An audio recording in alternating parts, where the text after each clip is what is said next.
नमस्कार दोस्तों। तो कैसे हैं आप लोग। मैं उम्मीद करता हूं कि आप लोग बहुत ही अच्छे होंगे, बहुत ही मस्त होंगे।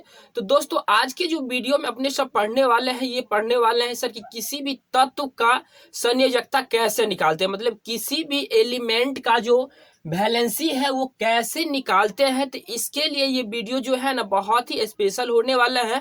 तो इस वीडियो को अभी तक लाइक नहीं किया है तो वीडियो को लाइक करें, चैनल को सब्सक्राइब करें और दोस्तों के साथ भी शेयर करें ताकि उन दोस्तों को भी ये जानकारी मिले जो आपके बहुत ही प्यारे होंगे। तो आइए वीडियो को शुरुआत करते हैं। वीडियो को शुरुआत करने से पहले एक बात बता दूं कि किसी भी तत्व की संयोजकता निकालने के लिए हमको सबसे जरूरी की चीज क्या है, तो सर उस तत्व की अंतिम पक्ष में कितनी, अंतिम कक्ष में उसकी कितनी इलेक्ट्रॉन है।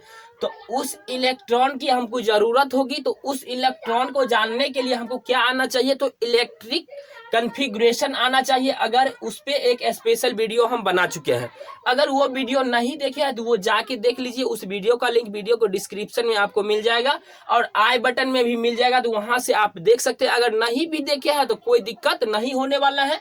तो इस वीडियो में हम 1 to 20 तक के एलिमेंट लिए हैं। इसका हम क्या निकालेंगे सर, तो इसका निकालने वाले हैं सर इसका संयोजकता, मतलब वैलेंसी निकालने वाले। सबसे पहले यहाँ पे हम जान लूं कि किसी भी तत्व की जितना परमाणु संख्या होता है, जितना परमाणु संख्या होता है उतना ही उसमें क्या होता है, इलेक्ट्रॉनों की संख्या होती है। क्या होता है सर, उतना ही इलेक्ट्रॉन की संख्या होती है। तो ये चीज तो हम बहुत दिनों से जान रहे थे कि किसी भी तत्व का जितना परमाणु संख्या है उतना ही उसमें इलेक्ट्रॉन होगा। उसके बाद हम जान लेते हैं क्या सर की इलेक्ट्रॉनिक कन्फिगुरेशन, मतलब इलेक्ट्रॉनिक विन्यास, इलेक्ट्रॉनिक विन्यास कैसे निकालते हैं। तो उसके लिए एक वर्ड को हमको याद रखना होगा। क्या याद रखना होगा सर, तो 2 8 8 और 2।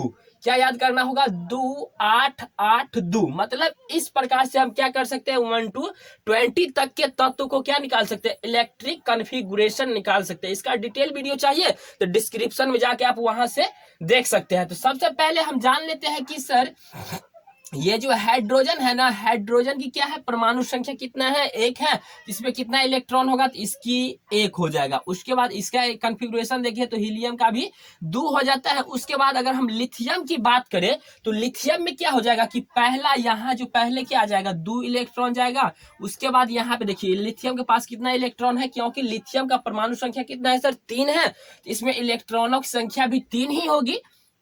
तो यहाँ पे 2 इलेक्ट्रॉन है तो 1 इलेक्ट्रॉन बच गया, तो 1 इलेक्ट्रॉन लिखिए। उसके बाद अगर हम बेरिलियम की बात करें, इसकी इलेक्ट्रॉनों की संख्या कितना है, 4 है। तो इसमें 2, उसके बाद दूसरा में कितना जाना चाहिए, 8, लेकिन इसके पास बस 2 ही बचा है तो 2 बचा होगा। उसके बाद अगर हम बोरॉन की बात करें तो बोरॉन की परमाणु संख्या कितना होता है, 5 होता है। तो पहला में जाएगा 2, उसके बाद 8 जाना चाहिए, लेकिन इसके पास कितना है सर, तो 3 इलेक्ट्रॉन ही है तो 3 ही जाएगा। उसके बाद कार्बन की बात करें तो 2 और कितना हो जाएगा सर, 4 हो जाएगा, 6 इलेक्ट्रॉन हो गया। उसके बाद अगर नाइट्रोजन की बात करें तो नाइट्रोजन में पहले 2 जाएगा, उसके बाद कितना जाएगा सर, 5 जाएगा। उसके बाद अगर हम बात करें तो अगर ऑक्सीजन की 8 है तो 2 कॉमा कितना हो जाएगा, 6 हो जाएगा। उसके बाद फ्लोरीन की बात करें तो फ्लोरीन की परमाणु संख्या कितना होता है सर, तो 9 होता है। तो इसको हम लिख सकते हैं 2 कॉमा 7। अब अगर हम नियॉन की बात करें तो नियॉन की परमाणु संख्या कितना है सर, 10 है। तो इसमें 10 इलेक्ट्रॉन भी होगा, तो इसको हम लिख सकते हैं 2 और दूसरा में कितना जाएगा, तो दूसरा में 8 इलेक्ट्रॉन जाएगा। तो ये हो गया 2,8। उसके बाद अगर हम सोडियम की बात करें तो सोडियम की परमाणु संख्या कितना है सर, तो सोडियम की परमाणु संख्या है 11। तो यहाँ हो जाएगा 2 8 कॉमा कितना हो जाएगा, 1 हो जाएगा। 8 नहीं है तो 1 हो जाएगा। उसके बाद 12 मैग्नीशियम का हो जाएगा तो 2 8 और कितना हो जाएगा सर, 2 हो जाएगा। और ये क्या हो जाएगा, एल्युमिनियम का 2 8 और कितना हो जाएगा सर, 3 हो जाएगा। उसके बाद सिलिकॉन का हो जाएगा 2 8 और कितना हो जाएगा, 4 हो जाएगा। उसके बाद कितना हो जाएगा, फास्फोरस का हो जाएगा, कितना हो जाएगा सर, फास्फोरस का तो 2 8 10 और 5 कितना हो जाएगा, 15 हो जाएगा। उसके बाद अगर हम सल्फर की बात करें तो सल्फर की परमाणु संख्या 16 है। तो ये हो जाएगा सर 2 8 10 और 6 16। उसके बाद क्लोरीन की बात करें तो 2 8 और कितना हो जाएगा, 2 8 10 और 7 17। और आर्गन की बात करें तो कितना हो जाता है, तो ये हो जाता है सर 2 8 10 8 18। और 19 की बात करें तो 2 8 8 कितना हो जाएगा, 2 8 8 8 16, 2 18, इसमें 19 इलेक्ट्रॉन है, तो यहाँ पे एक भी हो जाएगा। यहाँ पे लास्ट में कितना जाना चाहिए, 2, लेकिन यहाँ पे एक चल गया। उसके बाद कैल्शियम की बात करें तो 2 8 8 कितना हो जाएगा, 2 हो जाएगा। इस प्रकार से क्या किया है हम कि 1 to 20 तक के इलेक्ट्रॉन को क्या किए कि कन्फिगुरेशन निकाल लिए, इलेक्ट्रॉनिक कन्फिगुरेशन यहाँ से अब निकाल लिए। अब इसके बाद हमसे कोई पूछे सर कि फास्फोरस के अंतिम कक्ष में कितने इलेक्ट्रॉन है, तो अंतिम कक्ष में इसके कितना है सर, 5 इलेक्ट्रॉन है। कितना है, 5 इलेक्ट्रॉन। अगर कोई पूछे कि बोरॉन के अंतिम कक्ष में कितना इलेक्ट्रॉन है सर, तो बोरॉन के अंतिम कक्ष में कितना है, तो 3 इलेक्ट्रॉन है। उसके बाद कोई पूछे कि आर्गन के अंतिम कक्ष में कितना इलेक्ट्रॉन है, तो इसके अंतिम कक्ष में है सर कितना इलेक्ट्रॉन, तो 8 इलेक्ट्रॉन है। उसके बाद कोई हमसे पूछे कि कैल्शियम के अंतिम कक्ष में कितना इलेक्ट्रॉन है सर, तो 2 इलेक्ट्रॉन है। चलिए हम 1 to 20 तक के तत्व को क्या निकालिए, इलेक्ट्रॉनिक कन्फिगुरेशन। जो हमको चाहिए था, मतलब अंतिम कक्ष में कितना परमाणु है, वो हम निकाल लिए इलेक्ट्रॉनिक कॉन्फ़िगरेशन के माध्यम से। अब हम बात कर लेते हैं संयोजकता के ऊपर। क्या बात करते हैं सर, संयोजकता। इसको हम हिंदी में बोले तो क्या बोल सकते हैं, इंग्लिश में तो वैलेंसी बोलते हैं। संयोजकता की बात करें तो जिस तत्व के अंतिम कक्ष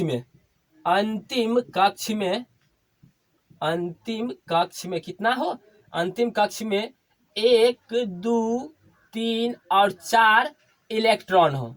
अगर जिस तत्व के अंतिम कक्ष में 1 2 3 4 इलेक्ट्रॉन है, तो उस तत्व का वैलेंसी कितना हो जाएगा सर, उस तत्व का संयोजकता कितना हो जाएगा, यही हूबहू हो जाएगा, हूबहू हो जाएगा। क्या हो जाएगा सर, हूबहू हो जाएगा। अगर किसी तत्व के अंतिम कक्ष में 1 इलेक्ट्रॉन है, तो उसकी संयोजकता कितना हो जाएगा सर, 1 हो जाएगा। अगर किसी तत्व के अंतिम कक्ष में अगर 2 इलेक्ट्रॉन है सर, तो उसकी संयोजकता कितना हो जाएगा, 2 हो जाएगा। अगर किसी तत्व के अंतिम कक्ष में अगर 3 इलेक्ट्रॉन है, तो इसकी संयोजकता कितना हो जाएगा सर, 3 ही होगा। और किसी तत्व के अंतिम कक्ष में 4 इलेक्ट्रॉन है, तो इसकी संयोजकता कितना होगा, तो 4 ही होगा। मतलब 1 2 3 4 वाले अंतिम कक्ष में जितना भी इलेक्ट्रॉन होगा, मतलब 1 2 3 और 4 में से किसी भी तत्व के अंतिम कक्ष में इतना इलेक्ट्रॉन है, तो उसका इलेक्ट्रॉनिक कॉन्फ़िगरेशन हूबहू हो जाएगा। मतलब जितना है उसका अंतिम कक्ष में तत्व इलेक्ट्रॉन, उतना ही उसका क्या हो जाएगा, संयोजकता हो जाएगा। अब बात करते हैं अलावा जिस तत्व के अंतिम कक्ष में अगर क्या हो, तो 5 इलेक्ट्रॉन हो या 6 हो या 7 हो या 8 इलेक्ट्रॉन हो, तो इसकी संयोजकता क्या होगा। तो जिसका अंतिम कक्ष में अगर 5 इलेक्ट्रॉन होगा, तो उसका हो जाएगा कितना हो जाएगा सर, तो 3 हो जाएगा संयोजकता। और जिसका 6 होगा, उसकी संयोजकता कितना हो जाएगा, तो उसकी संयोजकता हो जाएगा सर 2। और जिसका अंतिम कक्ष में, जिस तत्व के अंतिम कक्ष में अगर 7 इलेक्ट्रॉन हो, तो उसकी संयोजकता कितना हो जाएगा सर, तो उसकी संयोजकता हो जाएगा 1। और जिस तत्व के अंतिम कक्ष में 8 इलेक्ट्रॉन हो, तो इसकी संयोजकता कितना हो जाएगा सर, तो 0 हो जाएगा। इस प्रकार से हम देखें कि जिस तत्व के अंतिम कक्ष में अगर 5 इलेक्ट्रॉन हो, तो उसकी संयोजकता कितना होगा, तो 3 होगा।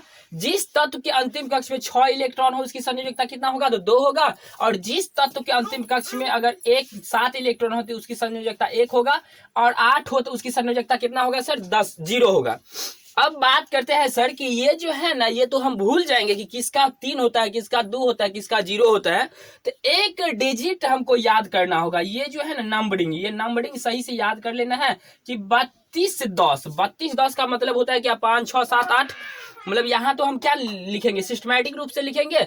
मतलब यहाँ पे लगातार हम संख्या ले रहे हैं 5 6 7 8, और यहाँ पे हम याद रखेंगे कि 32 10। अब हमसे कोई पूछे कि क्लोरीन की संयोजकता कितना होगी, तो देखेंगे कि क्लोरीन के अंतिम कक्ष में कितना इलेक्ट्रॉन है, तो 7 इलेक्ट्रॉन है। तो इसका मतलब है कि इसका संयोजकता कितना होगा सर, तो 1 हो जाएगा। अगर हमसे कोई पूछे कि सर अगर आर्गन की संयोजकता पूछे तो आर्गन की अंतिम कक्ष में कितना इलेक्ट्रॉन है सर, तो 8 है। और जिस इलेक्ट्रॉन के अंतिम कक्ष में 8 इलेक्ट्रॉन हो उसकी संयोजकता कितना हो जाएगा, तो 0 हो जाएगा। अगर जिस तत्व के अंतिम कक्ष में 6 इलेक्ट्रॉन है, जैसे यहाँ पे सल्फर को ले लो, सल्फर के अंतिम कक्ष में कितना इलेक्ट्रॉन है, तो 6 इलेक्ट्रॉन है, तो इसकी संयोजकता कितना हो जाएगा सर, तो 2 हो जाएगा। मतलब इस डिजिट को हमको याद रखना होगा कि 32 10, और ये तो हम जानते ही है कि मतलब क्या होता है 5 6 7 8, ये तो हूबहू ही हो जाएगा 1 2 3 4। और यहाँ पे क्या हो जाएगा कि 5 6 7 8 के लिए 32 10 का क्या लिखेंगे, डिजिट कोड याद रखेंगे ताकि हम कभी भी